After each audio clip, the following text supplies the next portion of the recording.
Mission Hope. Inspirational stories of faith and triumph. Life's many upheavals, sharp curves, twists and turns, the challenging circumstances coming right at you, are non-stop. The inner wars within are outside your control and feel overwhelming. You feel alone, and the seemingly endless battles rage on. You feel like you have lost all hope and faith, questioning, why me? Why now? How can I handle another blow? The answers you're seeking are in this collection of 20 uplifting stories in this book. Within its golden pages, from the deep confines of their hearts and souls, these extraordinary authors have opened up and are here to assist you in navigating the deep, daunting, and dark waters that you are facing. Each story is unique in its experience, but similar in the fact that through everything presented to them in life, these authors have found the way back to success, peace, and joy through hope and faith. These authors have turned tragedy into tranquility once again. Now, they are here to empower you to shift from what once was fear and failure into the future of your dreams.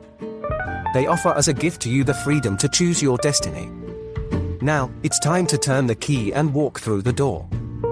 Hear from the authors themselves as they share their journey and story with you, here on Living the Next Chapter.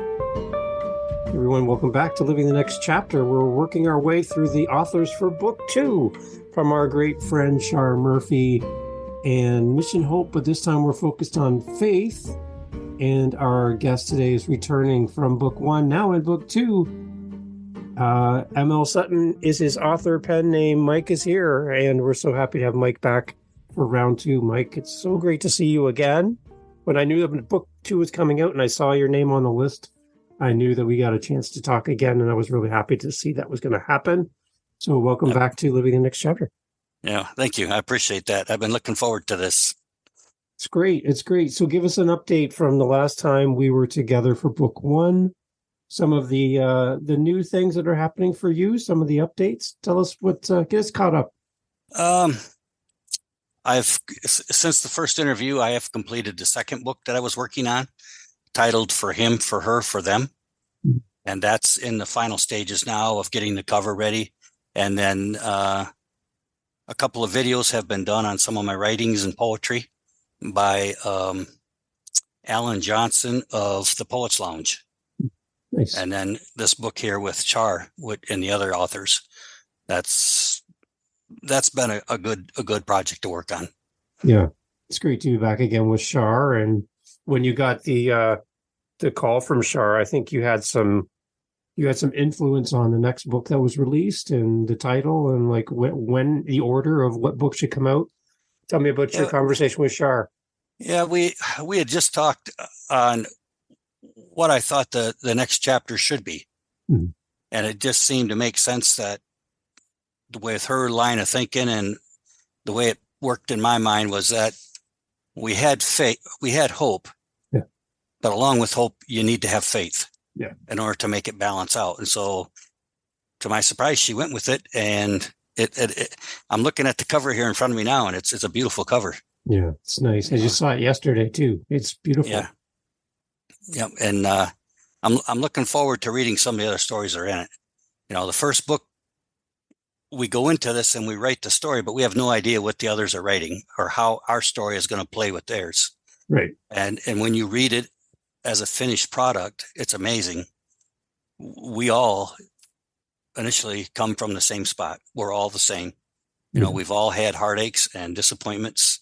And when you read through these and you see that we've all found that glimmer of hope and we've pulled through, and that come out so strong in the first book. This book, she's titled Mission Hope, Inspirational Stories of Faith and Triumph, which to me is even as good or better than just the Mission Hope book. Right. Because you found your hope and you grasped onto the faith, and that brought us all out of wherever we were at. Right. And to me, that's powerful. And if we can share that with others, maybe there's someone out there that's having a difficult time, just to let them know that, hey, it's not the end. The sun's going to shine again. You know, that would be such a great thing. Did you get any feedback on your first book, your first chapter in that first book around hope? not from any others other than just on Facebook or like the local store. Some of the local individuals that had read the book, they commented on my story, but as well as the other author stories, how they were touched by it. This book is different because generally I don't talk a whole lot about myself, but in order to convey faith in how it affects me, I had to break that barrier, and that was a tough thing to do. To write about yourself and not come off like you're bragging and not drag everybody down in the hole with you. That was difficult for me. But when I got it done, I sent it to Char, and I've been really thankful. She never sent it back for a correction. Well, that's a good sign. That's a great sign. It was. Yeah, it was. I was happy for that. And she's a great one to work with, I know. It's her and the other authors. Having never met her face to face, but just talked with her and online. It's not a grandmother image. It's like someone my age, even though there may be a variance, but that close, the closeness that you have with a grandmother, someone that you can confide in and you trust, but they're there and they're just as powerful and motivated as you are to do the job ahead. And that to me was enlightening. That was like a shot of get up and go juice. Nice. And then the idea of having community with other authors too, all in the same book. That's really nice. Yeah. Yeah. And we communicate back and forth. Char set up a web page strictly for that, where we can even promote our projects. But then she also has a chat page to where, if you just want to jump on and say good morning, everybody gets it. And if you're busy today, it doesn't matter. Catch it tomorrow or the next day. There's no pressure. It's just that we're there. We all get a chance to read and catch up, but we have an idea where other people are at in their lives and what they're doing. It's kind of a feel-good thing. I enjoy it. So, Mike, for a new author listening to our podcast and they haven't written anything yet, what's your recommendation about writing, co-authoring with a bunch of other authors? What are some of the other benefits that you would encourage a new author that maybe that's a good idea to start with a co-authored book? Yeah, I had no idea what it was, but by doing that and joining in, you at that point have their connections and they have your connections. So now when someone says, oh, hey, I read this book by so-and-so, it's like, hey, I know that person. And you've got a quick conversation going right now. And now you're no longer someone that is remote or nobody knows of. It's kind of like name dropping, but you actually know them. Right. You're working on a project with them. And that goes a long ways with helping to sell your writings or promote your writings to others. It's been a great thing, and it's been interesting for me to see all the different connections that each of them have. Right, you get to grow that circle, and you get to learn from each other, support each other. I like the idea of that chat too. That's a nice feature to be able to have on the website and just be in touch with people. I would hope that you guys could meet sometime. That would be kind of cool. Yeah, it would be. It'd be an ideal thing. Even if we had to fly for a weekend or something, just for a one-day gathering to, hey, we're all the ones connected to actually see who we are. Yeah. I mean, you think of everybody coming from different areas of the world, and yet you can all join as one on this project and all have the same motivation and heart in it. Mm-hmm. That to me is amazing. A great experience. I love it. And then, Char. What can we say about Char? Like, we've said it many times. She's a great person, a great encouragement, and helps people uncover their voice and their story. I love it. Yeah, and she's able to pull it all together and make it work. Right. And I know that you look at the time that we put into writing, she has that much time and well more in putting it all together. She gets our stories and has to make head or tails out of them and figure out, well, hey, how does this fit with that? And let's get the book set up and let's get Dom in here. And it's a big production that we only see a small piece of. Right. And it's just an amazing thing for me. It's kind of like spokes on a wheel, right? You guys are all individual spokes, but without any one of those spokes, the wheel's not going to operate the right way, right? So you guys all contribute equally. I love that. Yeah, it's not going to roll. Good. And she's got a way about her that she can do this. Yeah. You know, I mean, just with a phone call, she can. I never had any idea that I would ever even talk to another writer, you know, that would be someone I could actually work with at some point. To me, that was a great thing. So for someone out there just starting out, I think Facebook is a great thing. Don't be afraid of putting your writings out there. Yeah. Because that's how I met Char.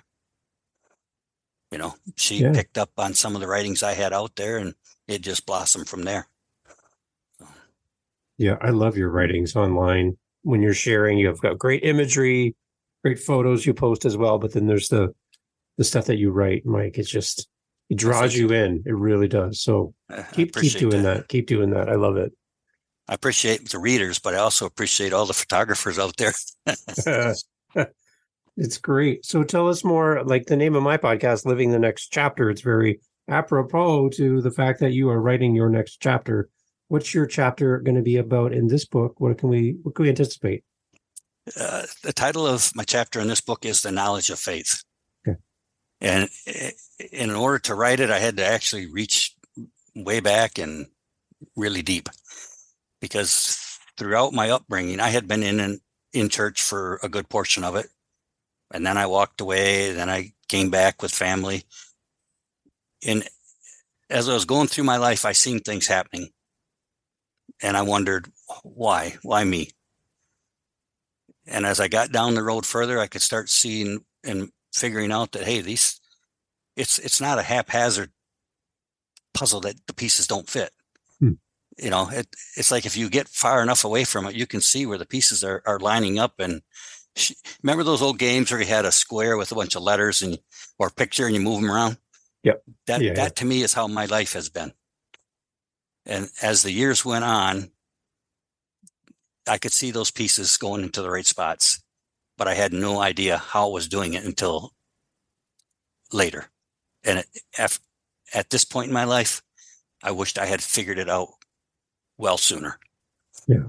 You know, it would have been a better life for me, for my family, but they got into the right places and it's working.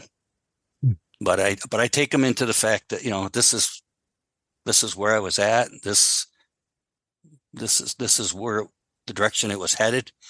And as the pieces went into place by faith, at some point I figured out that there's a power bigger than me. We all want to think we got a handle on it. And truth be known, when we get strong enough to face the fact that we don't, that's when we can see the pieces start to come together. But I think we have to be to that point where we just say, I can't do it no more. Yeah. And that's a scary point to be at in life, when you don't feel like you have any options and you have to look beyond yourself. Right. Yep. So from your perspective, Mike, how would you define faith in relation to this book? I was thinking about that last night, and I looked up the definition of faith, and I see there's a definition in the Bible, and I read the one that I found in the encyclopedia and the dictionary, and I think the one in the Bible is just as good. Okay. It's, to paraphrase it, it would be believing in something that you can't see because of the evidence of what you can see. Okay. So it's confusing. Yeah. But if you think of God, none of us have seen him.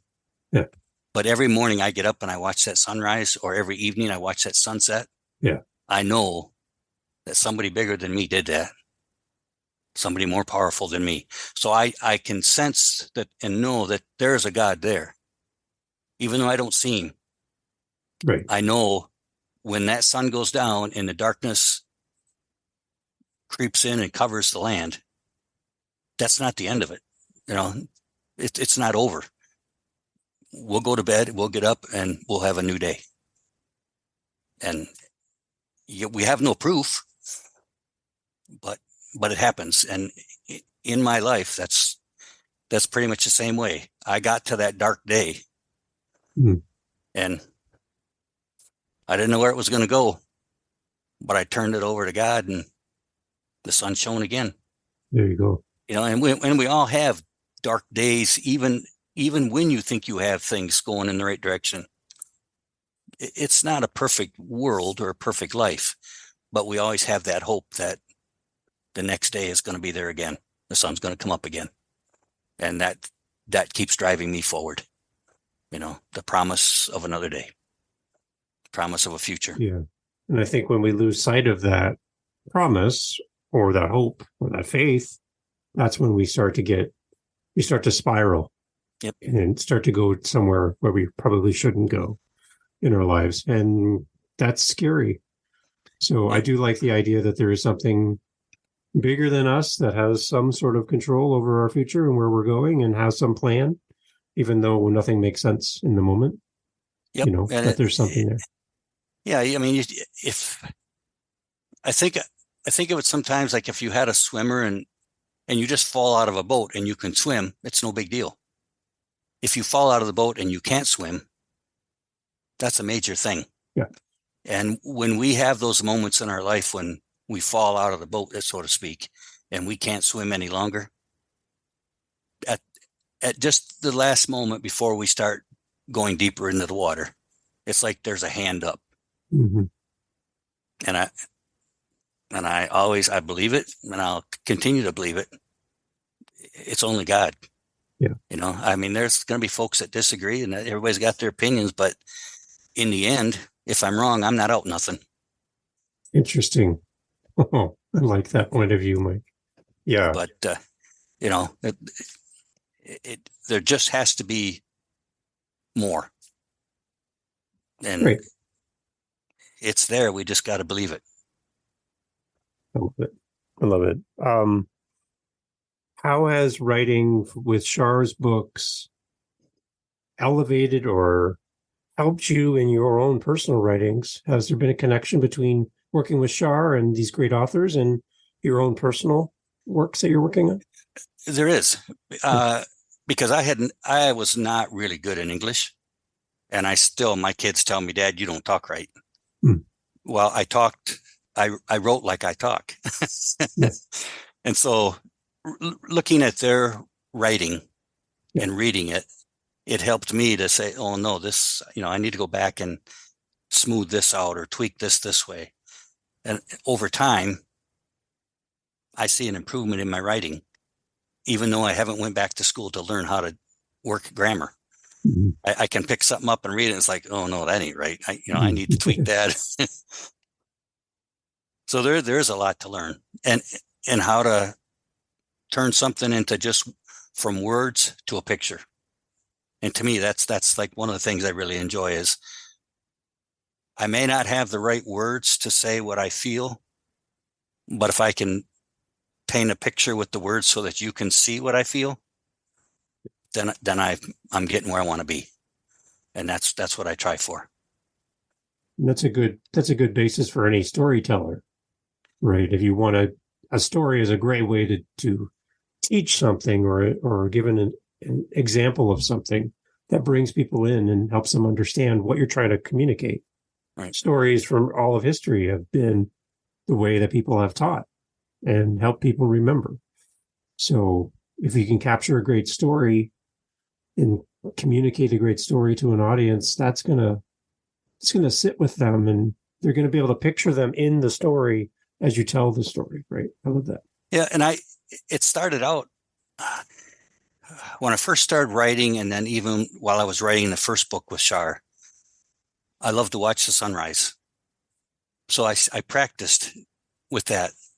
I would write a post on Facebook and try to describe what I felt by what I was seeing. And it couldn't be like I was writing a grocery list out. It had to flow. And each day I seen an improvement. And where it got to the point where now when I go back, even in my own writings, and I read some of them, even though I know I wrote them and I've read them many times, when they bring tears to my eyes, I feel good that, hey, I did it. If it still works on me, then I'm at peace with it, because you always wonder, is this one going to be a hit or is this one going to be a crash? And it's amazing sometimes what you think is a hit is not. Right. And what you think is not going to go anywhere, that's the one that everybody likes. So it's a matter of just keep trying, Great. keep painting a picture. And I think that's a great lesson for our authors as well, is to keep writing. And when you're doing this on a regular basis, you're writing for Char, you're writing your own books, but then you're also posting to social media and sharing your thoughts on a regular basis. That's a great tool. And I think authors just need to write more often and just be in that space of writing and being creative. And then that'll kind of lead to more in the future as well. And it does. And I catch myself, like I might be in a restaurant, or I was on a job site one day and the fellow I was meeting hadn't shown up. So I'm sitting there and I heard the fluorescent lighting humming. Mm. I was like real quick, pulled out my phone and I start writing.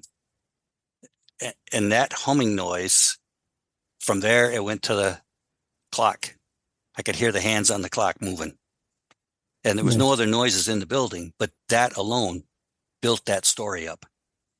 So when you go back and you read it, you're there. Yeah. It's just as if you were sitting next to me. And that's my goal for each story, is I want to give some hope. I want to paint a picture that they can feel what my heart feels. So when you're writing these moments, when the sun's coming up or you're waiting on the job site, are you just writing pen and paper? How are you doing this? I've written 2 maybe on pen and paper. Oh, Everything really? everything is written on my cell phone. Oh, wow. Yep. And so if you were to find my cell phone and open it up, there's hundreds of stories. And I love it. What makes it nice is because if you've got a still moment here or there, you just stop writing. When you have to go, as soon as you find another moment, pick it up, even if it's 3 words, or if a thought comes to my mind and I'm driving down the road. I've finally figured out how to talk to my phone, and I can tell it, save these words. Yeah. And I know when I go back and see them words, it's going to bring that memory back. Yeah, good. And I can pick right up and do it again. And I do a lot of it that way. That's great. See, look at you, Mr. Technology here. I love it. It's great. I'm trying. It's amazing. Do you have any of your writings anywhere close to you at the moment that you could share one of them with us, Mike? I do. I would love to hear if you could just grab one and read it for us. That would be, I think it's just a great example of what you're doing. And I would encourage people to follow you on social media, because every time they pop up, Mike, I have to stop and read them. So I love them. I'll try to get through this. Okay. Like I say, I can write them, but when I go back and read them, it brings back a lot of memories for me. Mm-hmm. Right. So here we go. But a caretaker. Oftentimes I see the sideways glances and hear the quiet words which come from under the breaths of those who don't understand. I know that most have no way of knowing why I do what I do, why I get up so early to work until evening, soaked in sweat and looking stooped from hours being spent bent under the bright rays of the sun as each bead of sweat rolls down my body. They don't understand that these things, along with the dirt which has permanently colored my hands, the numerous small cuts and scars that decorate them, and the old leathery looking skin that covers my exposed body, are all rewards that I cherish for having been allowed to spend the days that I have remaining being the best caretaker that I can be, as these beds don't belong to me.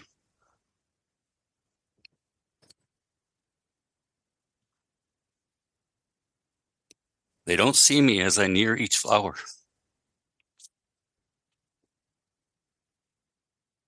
Taking in the beautiful fragrance, which reminds me of her. Or notice how gently I handle each flower, as though it was a part of her. They don't see the eyes which hide behind dark glasses, filled with tears. As I look at the brown-eyed Susans, remembering those big brown eyes, which used to brighten my days. They have no way with which to see the lifelong memories that play throughout the day in my mind as I tend to the flowers which she so dearly loved. You see, though nothing but a caretaker, it's far more than just a job to me. It's a gift, another connection that I have to the one I love so dearly.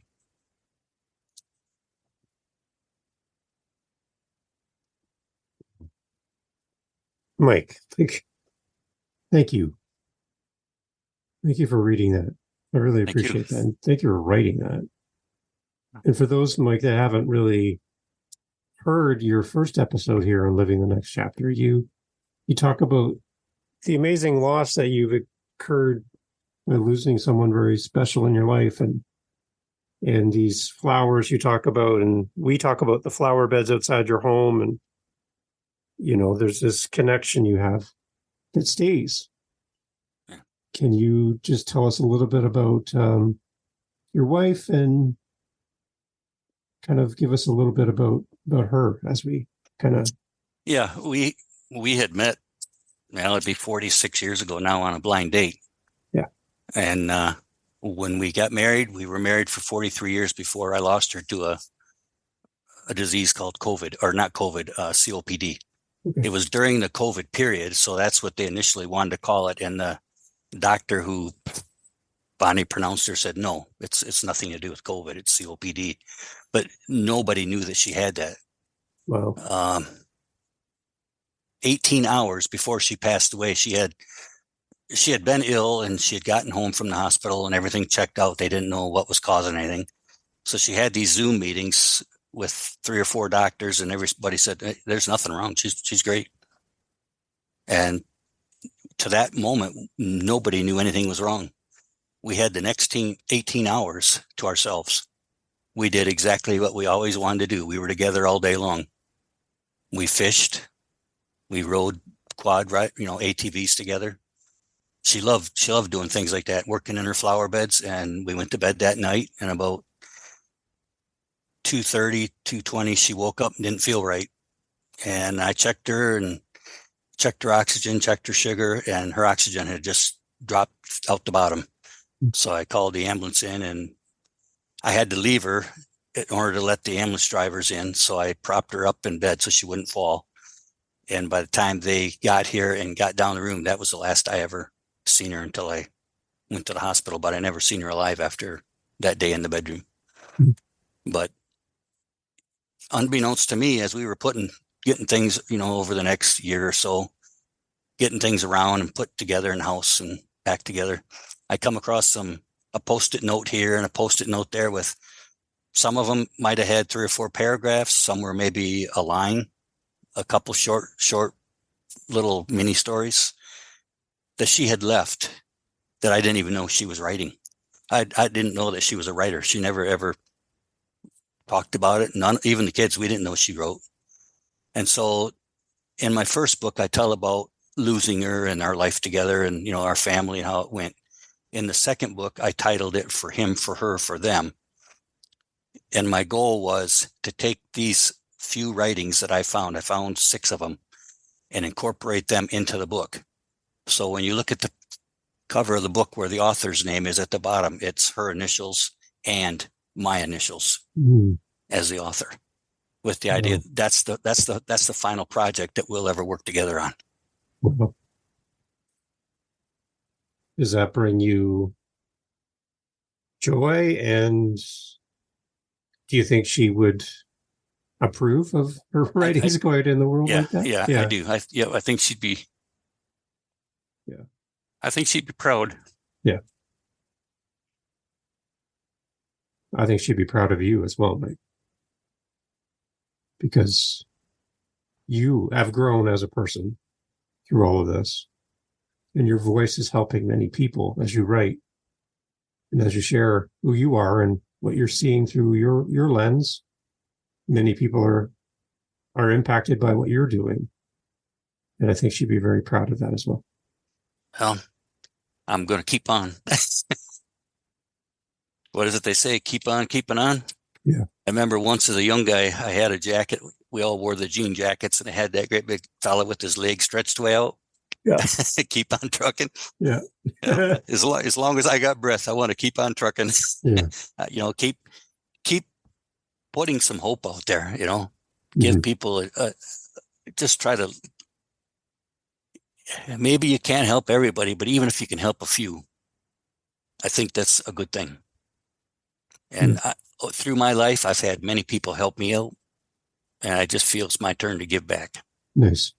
So excellent. One thing we're trying to do with everyone coming on the show, Mike, is give them an opportunity to give their greetings and their appreciation to Char, directly from you to Char. So I'm getting out of the way.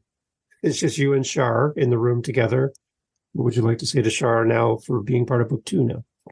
Oh, fantastic. Hello, Char. I know you may be surprised by this, but we're all going to give you a little bit. So I just wanted to let you know that it's been a pleasure, and I look forward to many more projects with you. You've been a big help for me. You've been there when we've had questions, and you've brought a group of people that, from what I can see, we're all good people, all good writers, and we've all got something that we can share to the world out there. And I thank you for that. I thank you for feeling the importance of this moment and these books that you're bringing us all together with so that we can share them with the world. I hope the best for you, Char, and I hope to work with you throughout the additional years. Thank you. Awesome. Yeah, Char, we all agree with Mike on that one for sure. And we appreciate the fact that you brought all these authors together and that I get a chance as a podcast host to interact with them as well. So you've brought Mike into my life, and my life's better for that. So I appreciate it too, Char. So thank you, Mike. Thank you so much for making time for me yet again. I'm following your author journey with great interest and great appreciation for all that you do. And I know my wife and I read your stuff all the time, so we really appreciate you and encourage you to keep moving forward. Keep sharing your stories, keep sharing your message with the world, because even if only one person's impacted, I think that's all we need in life, is to know that one person found comfort or encouragement or the ability to carry on. Maybe they're missing someone too right now, and your words are the one thing that'll keep them going. So appreciate that. Exactly. I appreciate it. Thank you. I enjoy coming on here, and I told Char, I said I was looking forward to getting back with you again. I love it.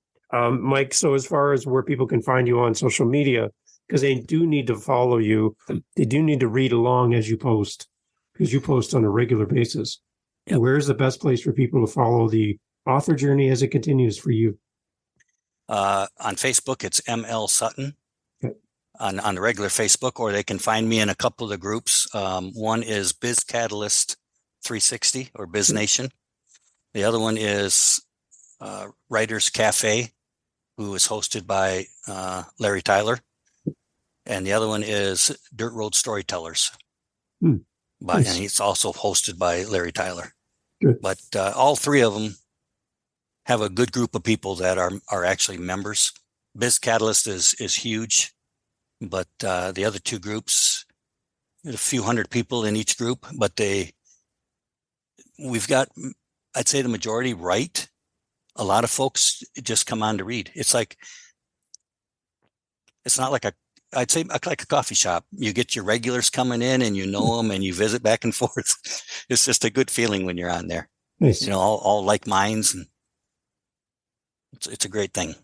Excellent. Yeah, so definitely go check them out, everyone, and I'll have links in the show notes as always, so you can find Mike and go out and buy Mike's books as well and support his author journey and leave an amazing review for him and give your support as he continues to write. Watch the videos. Yeah, we'll have links to those as well. Have access to YouTube. Yeah. Excellent. Mike, thank you so much for giving us some of your time again today. I know you have many things to write. And I appreciate it. It's always great to see you on my screen. I'm so happy to have you here. Thank you. And we'll be back again. Oh, we will. That's going to happen for sure. Thank you, Dave. Thanks, Mike. Yep. Hey, just jumping on here at the end. Thank you so much for checking out this episode, Living the Next Chapter, talking about Mission Hope Volume 2. You definitely want to pick up a copy of this book. Head over to ourmissionhope.com, OUR, missionhope.com. All the information in the show notes. Get a copy of this book. Get one for yourself. Get one for your best friend. And let's encourage these authors as they write and share their stories with us. If you want to connect with me, my name is Dave. livingthenextchapter.com. livingthenextchapter.com. I would love to have you reach out through the website. Let me know what you think of this episode, what you think of the podcast. And let's encourage our fellow authors and let's do something great. Thank you for being here on the podcast. Again, it's the second book from our great friend Char Murphy, Mission Hope, Inspirational Stories of Faith and Triumph at ourmissionhope.com. Thanks for being here. Catch you on the next one.